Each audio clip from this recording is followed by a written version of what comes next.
Welcome friends, আপনারা দেখছেন education আর knowledge YouTube channel. অবশেষে কার্যত নির্বিঘ্নেই শেষ হলো দ্বিতীয় দফার ভোট পর্ব। যদিও আজই একটি মৃত্যুর খবর পাওয়া গেছে, কিন্তু সেটা ভোটের সঙ্গে সম্পর্কিত কিনা সেই ব্যাপারে নির্বাচন কমিশন শেষ খবর পাওয়া পর্যন্ত কোনো বিবৃতি দেননি। সারা বাংলার 6টি কেন্দ্র তথা আলিপুরদুয়ার, কোচবিহার, জলপাইগুড়ি, দার্জিলিং, রায়গঞ্জ ও বালুরঘাটের ভোট পর্ব শেষ হলো। প্রথম দুই দফার ভোটে জনগণের স্বতঃস্ফূর্ত ভোটদান এবং আগের চেয়ে অনেক কম হিংসা সত্যিই স্বস্তির বার্তা বয়ে আনে। আর আগামী 7ই মে রয়েছে তৃতীয় দফার ভোট। পশ্চিমবঙ্গে মালদা উত্তর, মালদা দক্ষিণ, জঙ্গিপুর ও মুর্শিদাবাদে ওই দিন ভোট গ্রহণ অনুষ্ঠিত হবে। কোন কেন্দ্রে কে এগিয়ে তা তো ঠিক করবে জনতা জনার্দন। তবে ভোটের আগে কোন কেন্দ্রের হাওয়া কোন দিকে সেটা বিশ্লেষণ করতে যুগ যুগ ধরে বিভিন্ন সমীক্ষা কোম্পানি সমীক্ষা করে আসছে, আর সেই সমীকরণ বা আভাস আপনাদের সামনে কোট আনকোট তুলে ধরা হলো। তবে এই সমীক্ষা শুরুর আগে বিধিবদ্ধ সতর্কীকরণ। এই সমীক্ষা বিশ্বস্ত সংবাদ মাধ্যম ও সমীক্ষা সংস্থার করা এবং নির্বাচনকে প্রভাবিত করা বা কোনো রাজনৈতিক দলের পক্ষপাত করা এই সমীক্ষার উদ্দেশ্য নয়। এই সমীক্ষার সীমাবদ্ধতা রয়েছে, এটি কেবলমাত্র আভাস মাত্র। এছাড়া শেষ মুহূর্তে জনতার রায় বদলে যেতে পারে, তাই মূল ফলাফল জনতাই ঠিক করবেন। এই সমীক্ষায় প্রভাবিত হয়ে নয়, বরং নিচের বিবেচনায় নিজের পছন্দের প্রার্থীকে ভোট দেবেন। মালদা উত্তর এবারের তৃতীয় দফার প্রথম কেন্দ্র হলো মালদা উত্তর, যেখানে বিজেপির থেকে প্রার্থী করা হয়েছে খগেন মুর্মুকে। তৃণমূল কংগ্রেস থেকে প্রার্থী হয়েছেন প্রাক্তন আইপিএস প্রসূন ব্যানার্জি এবং কংগ্রেসের তরফ থেকে প্রার্থী হয়েছেন মুস্তাক আলম। মালদা উত্তরে প্রায় 45% সংখ্যালঘু ভোট রয়েছে, আর তাই এই কেন্দ্রে যদি ভোট পোলারাইজেশন হয় তবে কংগ্রেসও বেরিয়ে যেতে পারে, কিন্তু সেটা এবার হয়তো হচ্ছে না। সমীক্ষা বলছে এই কেন্দ্রের ভোট কাটাকাটিতে তৃণমূল কংগ্রেসের এগিয়ে থাকার কথা। তবে আজকে প্রধানমন্ত্রীর জনসভায় উপচে পড়া ভিড় এবং মোদি মোদি স্লোগানে বারবার প্রধানমন্ত্রীর বক্তব্য থেমে যায়, আর তাদের এই স্বতঃস্ফূর্ত উচ্ছ্বাস দেখে আগে সমস্ত সমীক্ষা পাল্টে যেতে পারে।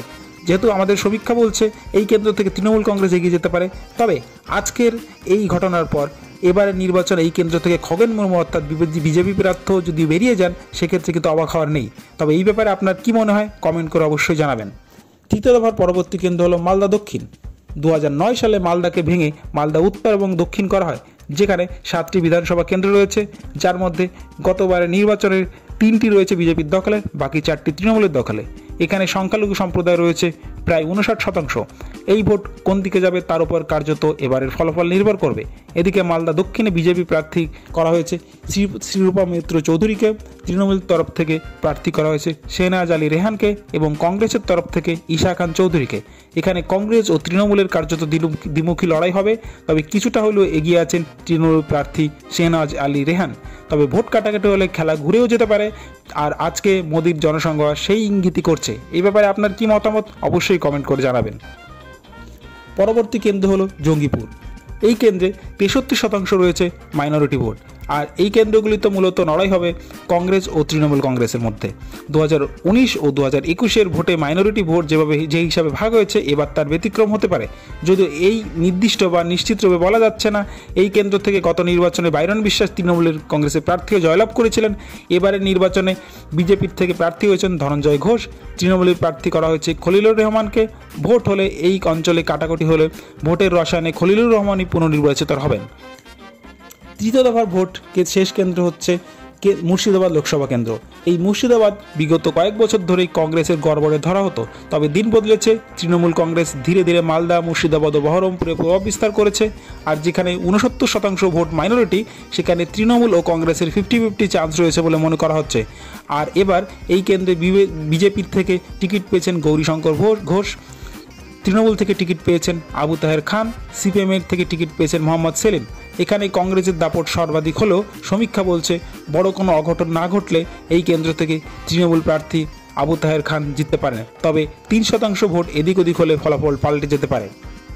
সমীক্ষা অনুসারে উপরোক্ত 4টি কেন্দ্রের মধ্যে তৃণমূল জিততে পারে 3টি আসন, বিজেপি 0 অথবা 1টি আসন, কংগ্রেস 1 অথবা 2টি আসন। এখানে 2টি কেন্দ্রে যে কোনো দিক ফলাফল ঘুরতে পারে। সুতরাং প্রথম ও দ্বিতীয় ও তৃতীয় দফার মোট 10টি আসনের মধ্যে বিজেপি পেতে পারে 5 থেকে 6টি আসন, তৃণমূল পেতে পারে 3 থেকে 4টি আসন এবং বাম কংগ্রেস জোট পেতে পারে 1 থেকে 2টি আসন। এখানে বলে রাখা ভালো, উত্তরবঙ্গ থেকে দক্ষিণবঙ্গের দিকে যত আসবে তৃণমূল কংগ্রেসের আসন তত বাড়তে থাকবে। সমীক্ষা তাই বলছে। এই বিষয়ে আপনি কি মনে করেন নিচে কমেন্ট করে জানাতে পারেন। নির্বাচনের দফা অনুযায়ী প্রতিটি আসনের সমীক্ষা পরপর দেওয়া হবে। সঙ্গে থাকতে চ্যানেলটি সাবস্ক্রাইব করুন, ভিডিওটি লাইক করুন ও শেয়ার করুন। ধন্যবাদ সকলকে।